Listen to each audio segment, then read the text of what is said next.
This is a wee fenced off area one of our neighbours used to keep chickens in. She's not using it anymore, so she said we could have it. It comes with a gate, unattached, and a very dilapidated fence. The other day I dug out what was left of one of the original gateposts, which was a bugger of a job, and I rolled back the tangled remains of the fence wire and excavated the old post hole and made it a bit deeper. So I'm going to use some fallen trees from the woodland, thanks to Storm Eowyn, or however you pronounce it, for the new gateposts. This one's just resting in the hole to try it for size, and as you can see the hole's already filled up with water.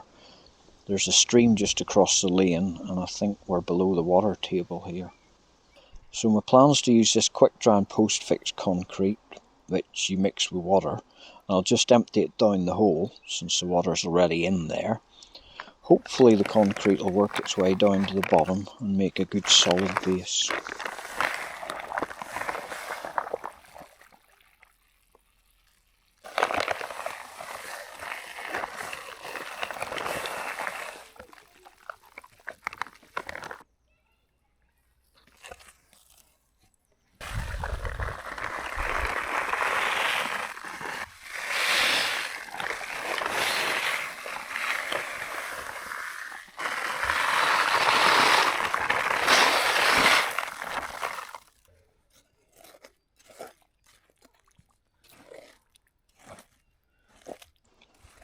It's quick drying, so I can't hang about making sure it's evenly spaced around the posts.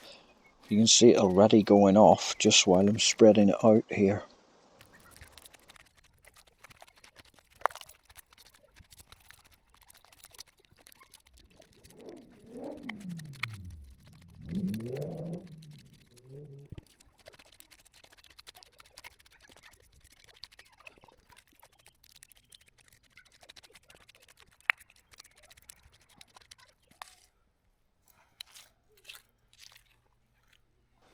So that's one post done.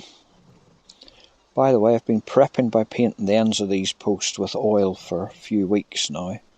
Hopefully try and make them a wee bit less rot prone. I left that first post overnight, and here we are the next day getting to work on the other one. This one puts up far less of a fight, and it just lifts straight out. The wire was more stubborn, as lots of grass and weeds have grown up through it over the years.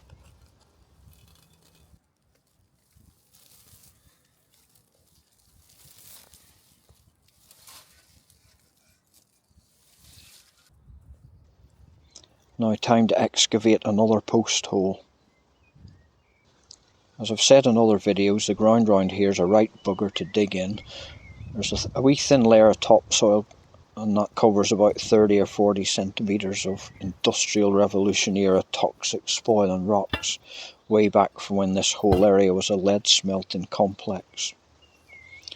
When you get through that lot, there's a solid bed of clay underneath, so it pays to be well armed.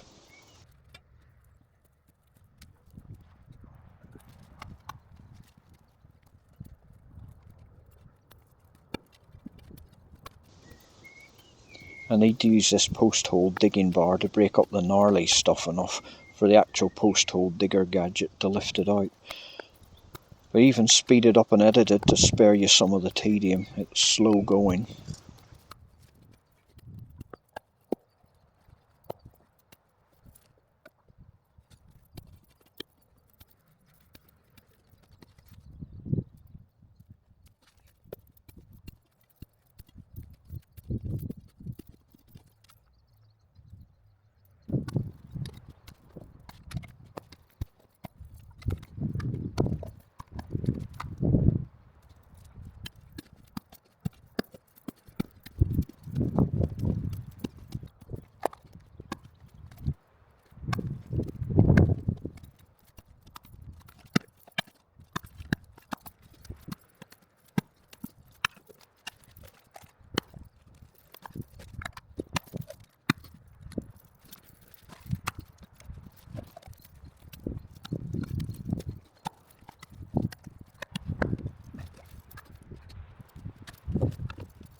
I've marked 50 centimetres and a metre on the post digging stick with orange tape, so I can see how far down I've got.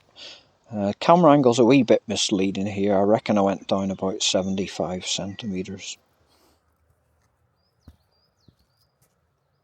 Off to fetch the other bag of post fix and the other post.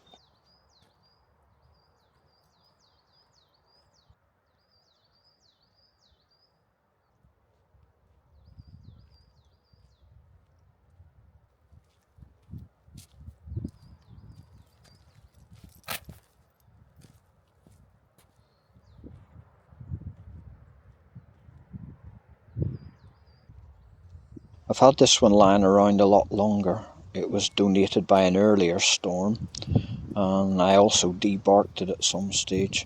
I've been liberally treating this one with oil too.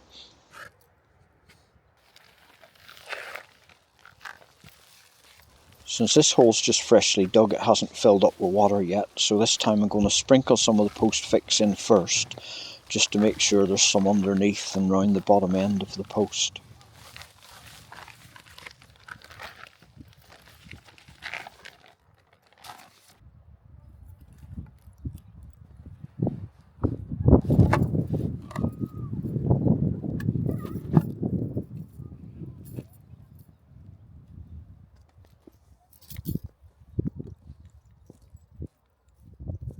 Just eyeballing the post and adjusting to make sure it's roughly upright and roughly parallel with the other one.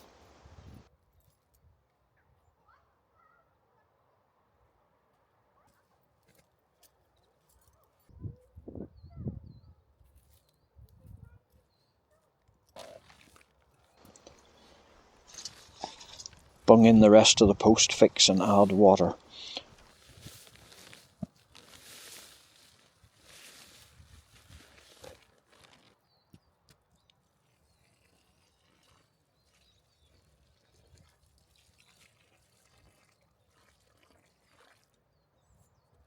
The water's pooling up round the top, so I got a bit of rebar and gave it a good poking round to make sure it's percolating all the way down.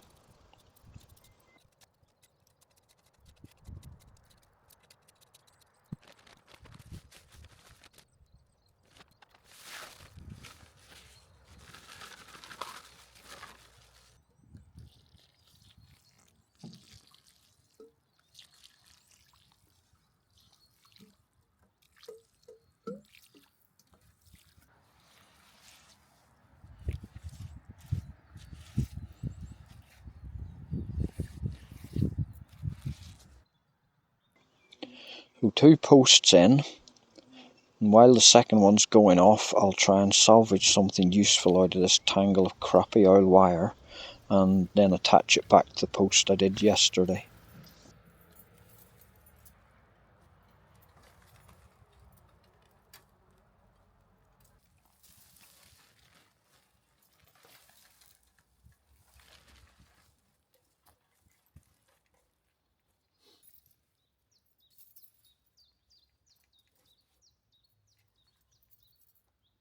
Temporarily tying it onto the post while I try and staple it in properly.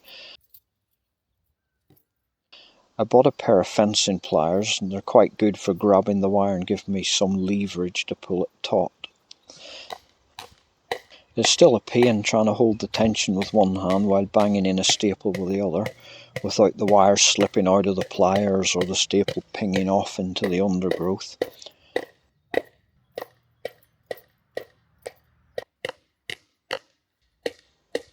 Professional fencers may wish to look away now, but it'll do for me.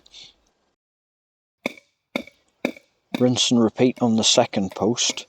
The post fix is now nice and solid, and I decided not to leave this one to go off overnight, as the gate's going to hang off the other one, so this one won't really be carrying any weight. Time to excavate the old gate. I'm so glad I decided to use it as a storage area for my collection of storm-downed logs.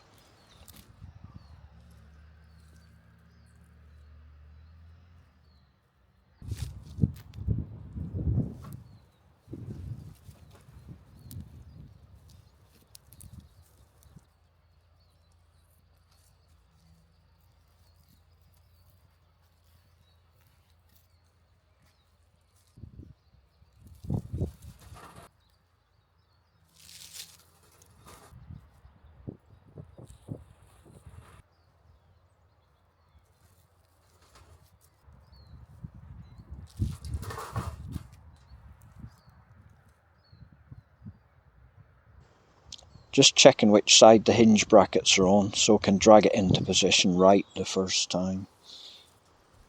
Because this old gate weighs a feckin' ton. It's made of steel or iron instead of aluminium. It's so heavy I'm actually wondering whether the post I've put in will take the weight.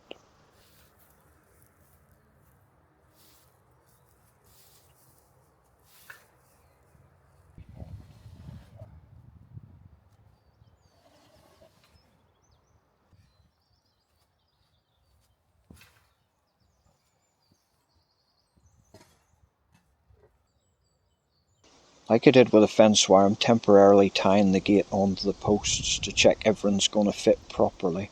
And yes, I did measure beforehand, but there's many a slip twixt tape measure and lip, or something like that.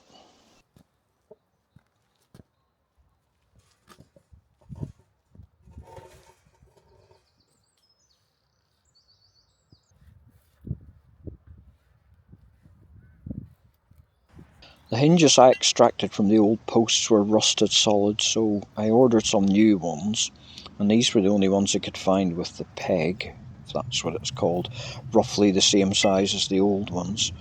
But as you can see, these new hinges are a lot longer.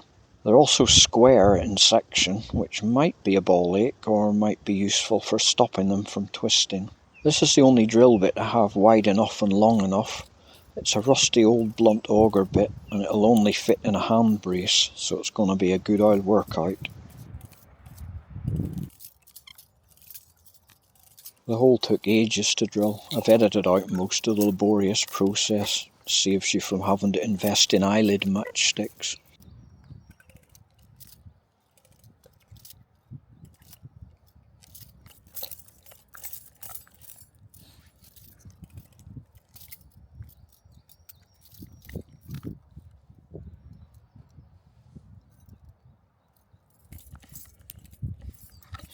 The bit didn't make a very clean hole. It tended just to screw its way through the wood rather than cut in a neat circle. So I break out the battery drill and an even blunter spade bit and try and neaten up the hole a bit. The reason I didn't use the spade bit in the first place, apart from it being blunt, is it's just not long enough to go right through the post. Yep, this is going to work. But before I put the hinge in for good, I need to make some spacers to hold the peg bit out away from the post.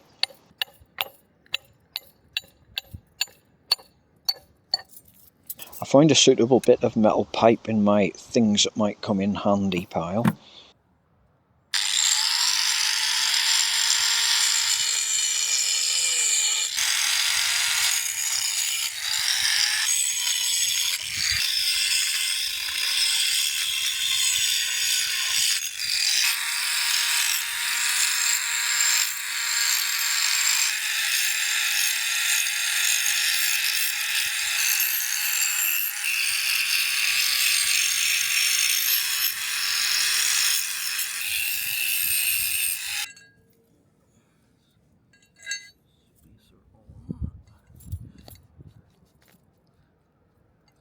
Let's hope this does hammer in. I just assumed it would.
Now hang the gate on the bottom hinge, and now I can mark where to drill for the top one.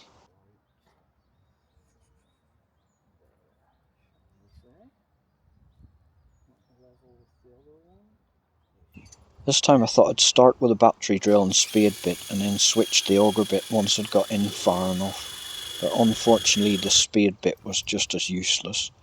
So I ended up alternating between the two and enjoying another mighty workout.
I tie the ropes back on again to try and limit the potential for the gate to swing about while I'm trying to coax the hinges into alignment.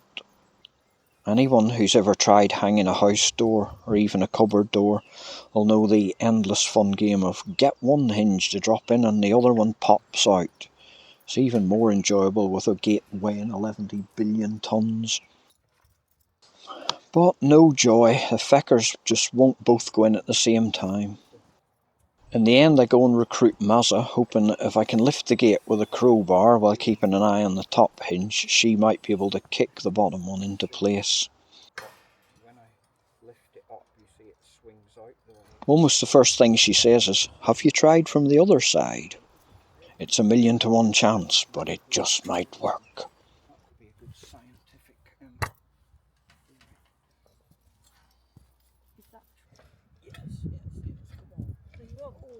Bloody hell, the girl's a genius. In like Flynn, and we now have a functioning gate on our chicken field.